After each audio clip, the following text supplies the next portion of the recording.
আর কত তর্ক, আর কত বিতর্ক, আর কত ছোট করা?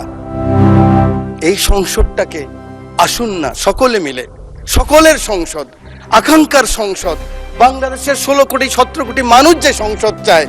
আমি এখানে যত কথাই বলি, আমি মনে করি আপনাকে ঘায়েল করেছি, আপনি মনে করেন আমাকে ঘায়েল করেছেন, কিন্তু বাংলার কৃষক, বাংলার শ্রমিক, বাংলার জেলে সে কিন্তু বোঝে আমার কথা সঠিক না আপনার কথা সঠিক। জাতীয়তাবাদী নেতাদেরকে বেঁচে থাকতে হলে অনেক যুদ্ধ করতে হয়, ঐক্যবদ্ধ থাকতে হয়। আমরা সকলে আসুন একমত হই। আগামী দিনে যে চ্যালেঞ্জ আসবে, এই জাতীয়বাদী শক্তির বিরুদ্ধে আবার যে ষড়যন্ত্র আসবে, সেদিনকার প্রধানমন্ত্রীর জন্য জীবনের বাজি রাখতে পারবেন, বাংলাদেশের জন্য বাজি রাখতে পারবেন, সেরকম যদি একটা শক্তি সাহস থাকে, তখনই হবে সবার আগে বাংলাদেশ। 71, 90 এবং 24-এর রক্তাক্ত জুলাই বিপ্লব, বর্ষা বিপ্লব, এই বিপ্লবে যারা শহীদ হয়েছেন, বিশেষ করে এই জুলাই বিপ্লবে যাদের রক্তের বিনিময়ে, আকাঙ্ক্ষার বিনিময়ে আজকে মহান সংসদে আমরা যারা সবাই এই বিপ্লবে অংশগ্রহণ করার সুযোগ হয়েছিল, আমাদের পরবর্তী 100 বছরের প্রজন্ম জানবে যে আমার পিতা, আমার দাদু এই সংসদে আবার কখন ঢুকতে পারবে চিন্তাই করেনি যারা। 2014 সালের 5ই জানুয়ারি হঠাৎ করে এখান থেকে বেরিয়ে গেলাম। আমার পাশে আমার অনেক বন্ধু সেদিন এই সংসদে ছিল।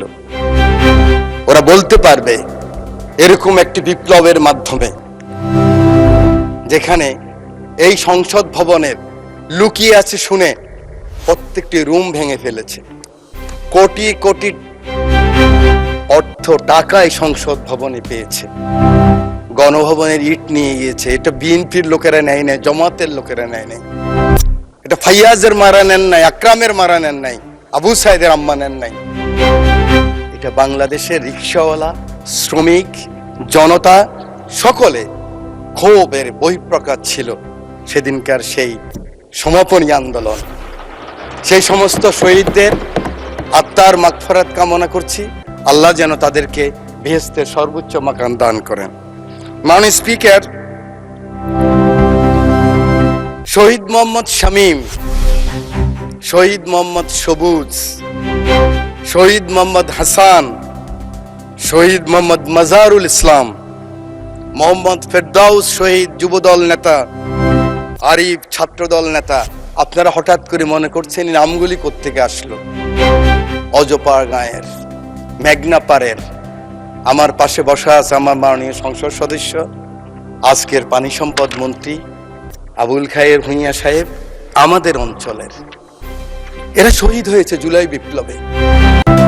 ওদের মাকে আমি কথা দিয়েছি, আমি জানি এর রুলস অফ প্রসিডিউর অনুযায়ী মহামান্য রাষ্ট্রপতির চেয়ারকে আমি সম্মান করতে হবে, সম্মান রেখেই বলছি। ওই চেয়ারকে ধন্যবাদ দিচ্ছি, ও প্রতিষ্ঠানকে, কিন্তু মহামান্য রাষ্ট্রপতিকে, ব্যক্তি শাহাবুদ্দিন সুপ্পু সাহেবকে আমি কিন্তু ধন্যবাদ জানাতে পারলাম না বলে আমি দুঃখিত।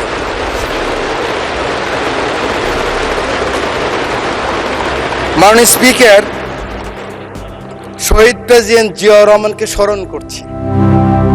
আমার প্রিয় নেত্রী, আমার মা বেগম খালেদা জিয়া জীবনের শেষ পর্যায়ে এই চেয়ারে বসা ছিলেন 9th পার্লামেন্টে। তার পিছনে ছিলেন জনাব ফারুক সাহেব, আমরা ছিলাম, পার্থ সাহেব ছিলেন।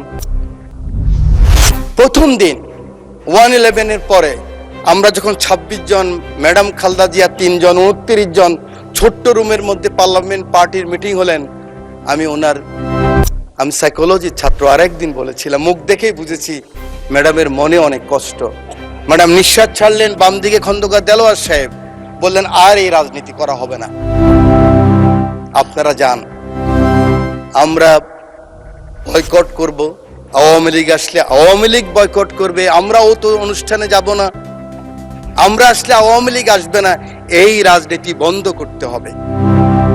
5 জনকে পাঠালেন, আমরা সেখানে গেলাম, ও তো অনুষ্ঠানে। সংসদ শুরু হলো, দেড় মাসের মাথায় বিশ্বাস করেন আমার মা সংসদে বসার মতো ভাষা এই পার্লামেন্টে ব্যবহৃত হয় নাই। এরকম টোকেন দিয়ে দিয়ে এই সংসদ নেতা ছিলেন ফ্যাসিস্ট, এই চেয়ারে বসা ছিলেন হাসিনা। উনি টোকেন দিতেন যুব মহিলা লীগের নেত্রীদেরকে, কিভাবে মন্দ বলা যায়, কিভাবে তারেক রহমান সম্বন্ধে মন্দ বলা যায়, কিভাবে খালেদা জিয়া সম্বন্ধে মন্দ বলা যায়। তারপরে সেই সংসদে আমরা ছিলাম। আজকে আমার নেতা শহীদ প্রেসিডেন্ট জিয়াউর রহমান রাজনীতিটা শুরু করলেন কিভাবে, গ্রোম করলেন কিভাবে। আমি তখন স্কুল থেকে কলেজে এসেছি। উনি ছাত্র, শিক্ষক, সাংবাদিক, সমাজের বিভিন্ন স্তরের মানুষকে নিয়ে গেলেন, সাংস্কৃতিক কর্মীদেরকে হিজবুল বাহারে, সেখানে তাদের সাথে আলোচনা করলেন। আমার সুযোগ হয়েছিল, আমি ফার্স্ট ইয়ার থেকে সেকেন্ড ইয়ার উঠলাম বিশ্ববিদ্যালয়ে। উলসি যদুনাথপুরে নিয়ে গেলেন আমাদেরকে, চট্টগ্রাম বিশ্ববিদ্যালয় থেকে ফার্স্ট সেকেন্ড যারা হয়েছে। 8 ঘন্টা ছিলাম। ওই হাতের স্পর্শ, ওই কথা, ওই ভীষণ এখনো মনের ভিতরে ভাসে। হয়ে গেলাম জাতীয়তাবাদী শক্তির একজন সৈনিক। আল্লাহ এই দুই নেতা এবং নেত্রীকে বেহেশতের সর্বোচ্চ মাকাম দান করুন। সময় নেই, বলতে পারবো না, শুধু বলতে চাই আর কত যুদ্ধ, আর কত তর্ক, আর কত বিতর্ক, আর কত ছোট করা।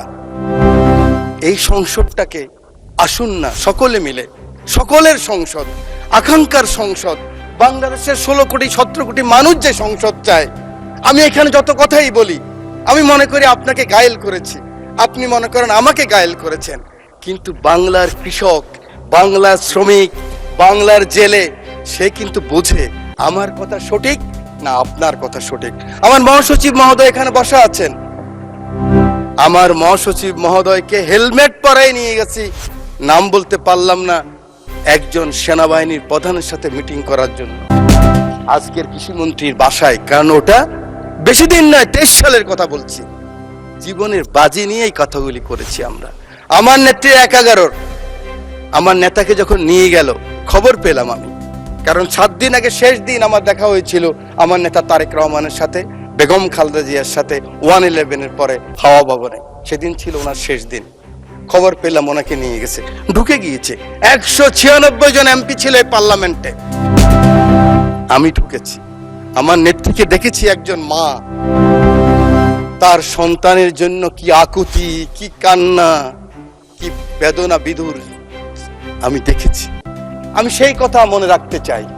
আজকে আমরা অনেকে আছি, কিন্তু ষড়যন্ত্র বন্ধ হয়নি। জাতীয়তাবাদী নেতাদেরকে বেঁচে থাকতে হলে অনেক যুদ্ধ করতে হয়, ঐক্যবদ্ধ থাকতে হয়। আমরা সকলে আসুন একমত হই। আগামী দিনে যে চ্যালেঞ্জ আসবে, এই জাতীয়বাদী শক্তির বিরুদ্ধে আবার যে ষড়যন্ত্র আসবে, সেদিনকার প্রধানমন্ত্রীর জন্য জীবনের বাজি রাখতে পারবেন, বাংলাদেশের জন্য বাজি রাখতে পারবেন, সেরকম যদি একটা শক্তি, সাহস থাকে, তখনই হবে সবার আগে বাংলাদেশ। তখনই হবে দিল্লি নয়, পিন্ডি নয়, অন্য কোনো দেশ নয়। জি, সময় বাড়ানো হলো আরো 4 minute. Thank you very much. You are very welcome. Thank you very much. আমি আপনাকে ধন্যবাদ জানাই। আমার সংসদ নেতা, আমি ওনাকে হসপিটালও দেখেছি। একজন মানুষ তার কর্মীকে কত ভালোবাসলে, আমি অ্যাপ্রন পরে গিয়েছি, মাস্ক লাগাই গিয়েছি। আমি এমপি ছিলাম, দেখে চিনে নাই। সেই ছবি আপনারা দেখেন, কিন্তু মাথার মধ্যে ব্যান্ডেজ লাগানো। আমি মাস্ক খুললাম, অবাক হয়ে গেলেন, আপনি কেন আসছেন? আমার চোখের পানি পড়ছে, আমি পিছিয়ে আসলাম। আমি বলতে চাই, এই চ্যালেঞ্জ আবার আসবে। ষড়যন্ত্র বন্ধ হয় নাই। আমরা কে কত বড় হব, কোথায় যাব, কি নিব, কি হব, সেটা বড় কথা নয়। বড় কথা হলো এই চ্যালেঞ্জ গ্রহণ করতে হবে। মাননীয় স্পিকার, আপনার মাধ্যমে পুরো হাউসকে জানাতে চাই, চিন্তা করেন তো, কথার সাথে বলতো জামাত শিবির, কথার সাথে বলতো জামাত বিএনপি, একসাথেই তো আমরা। আমার হাতে তো এখনো রক্তের দাগ নিয়ে লেগে আছে। এই মতিঝিলে 19 দিন ছিলাম রিমান্ডের মধ্যে। কেন আমরা ছোট করার চেষ্টা করতেছি? আমি বিশ্বাস করি আমার নেতা ছুটে গেলেন একটু আগে, আমার সেই ভাই এখন আছেন, আমার নেতা তারেক রহমান ছুটে গেলেন, ওখানে গেলেন, দেখলেন। সাথে সাথে আমি মনে করি আগামী দিনের রাজনীতির জন্য সংসদের বিরোধী দলের নেতা আপনিও ছুটে যাওয়া উচিত ছিল। আমি জানি না আমার কথা কিভাবে নেবেন, যে মাননীয় সংসদ নেতা, আমি শুনেছি, আমি উপস্থিত ছিলাম, কারণ ওনার পিছনে আমি ছিলাম, আপনি গিয়েছেন, উনি বলেছেন আপনার কিছু প্রয়োজন লাগলেও আমাকে বলবেন। এভাবেই রাজনীতিটাকে আমরা এগিয়ে নিতে হবে। বাংলাদেশের মানুষের আকাঙ্ক্ষা এই রাজনীতি, মানুষ আর এই হিংসা প্রতিহিংসা আর দেখতে চায় না। বক্তব্য আমি শেষ করছি, যাওয়ার আগে দ্বিতীয় বিশ্বযুদ্ধের একজন সৈনিক, আমরা জানেন আমরা কিন্তু উইলস্টন যে চার্চিলের পক্ষে, মিত্রশক্তির পক্ষে যুদ্ধ করেছিলাম, এবং আমরা কিন্তু বাঙালিরা সবসময় এরকম ছিলাম। আমরা মুঘলের বিরুদ্ধে ঈসা খাঁ যুদ্ধ করেছে, ফরাজি আন্দোলন, ফকিরি আন্দোলন, এগুলি তো আমরাই করেছি, ইলা মিত্রের আন্দোলন আমরাই করেছি, তিতুমিরের বাঁশের কিল্লা আমরাই করেছি। এই সৈন্য গিয়েছিল, যুদ্ধ করেছে বিভিন্ন জায়গায়, মাননীয় স্পিকার। পরে আসছে বার্মায়, বার্মায় আসার পরে নিজের দেশের কথা মনে পড়েছে। দেশের কথা মনে করার পরে মনে করলো এই বর্গী ওলন্দাজ ব্রিটিশরাই তো অত্যাচার করেছে, আবার তো সেই অবস্থাই হবে। তার স্ত্রীর কথাও মনে পড়েছে। তখন ঢাকায় কিন্তু লণ্ঠনের বাতি জ্বালতো, তো তিনি বলেছেন পরের জন্য যুদ্ধ করেছি অনেক, পরের জন্য যুদ্ধ করেছি অনেক, এবার তোমার আর আমার যুদ্ধ। যদি বলো এত যুদ্ধ করে কি পেয়েছি, তিউনিসিয়ায় পেয়েছি জয়, উগান্ডায় পেয়েছি জনগণের ভালোবাসা, আর প্রতিবেশী বার্মায় পেলাম ঘরে ফেরার তাগাদা। আমি যেন সেই বাতিওয়ালা, যে পথ পথ রাস্তায় বাতি জ্বালিয়ে ফিরি, অথচ যার নিজের ঘরে জমে থাকে দুঃস্ব অন্ধকার। এই অন্ধকার আমরা কাটাতে চাই, এই অমনুষ্য থেকে বের হতে চাই। আমরা সুন্দর স্বাভাবিক সকলের জন্য যে বাংলাদেশ, সেই বাংলাদেশ চাই। আমার নেতা তারেক রহমানের সবার আগে বাংলাদেশ, সেই বাংলাদেশ চাই।